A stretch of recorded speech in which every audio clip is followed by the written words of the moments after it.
आज अंशूची सकाळ 6:30 वाजताच झाली होती, कारण तो 6:30 वाजताच उठून बसला होता.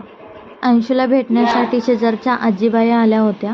जेव्हा गणपती आले होते तेव्हा त्यांच्या कलशावर ठेवलेला नारळ मी तसाच मोड आणण्यासाठी ह्या पिशवीत ठेवला होता. इतक्या दिवसानंतर सुद्धा हा नारळ पाण्यामध्ये जसेच्या तसा निघाला. बघा म्हणजे किती दिवस नारळ राहिला. काय काय कायच येते का तुला फक्त बोलता? मामा बोल, मामा.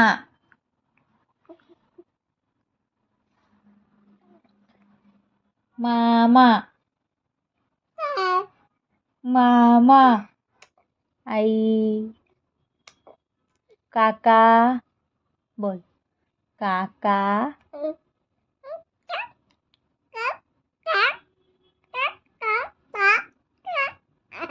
काका. काका. अंशूला काय आणि काका हे 2 वर्ड तसेच मम हे शब्द बोलता येतात आता. काका.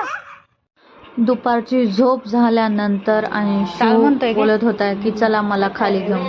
जिकडे जायचं तिकडं तो आजकाल ओढ घेतो, त्यामुळं आम्हाला त्याला खाली घेऊन जायला लागलं. रिक्षामध्ये बसल्यानंतर बघा त्याला किती आनंद होतोय. एवढ्यावरच झालं नाही, त्याला गल्लीला एक चक्कर पण मारावा लागतोय आजकाल. 5 महिन्याच्या मुलाला बघा किती त्याचे लाड पुरवावे लागतात, नाहीतर तो रडत बसतो.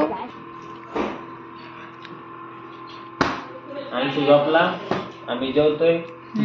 संध्याकाळी अंशूची मावशी त्याला भेटण्यासाठी आली. बघा अंशू आणि मावशी किती मस्ती करते.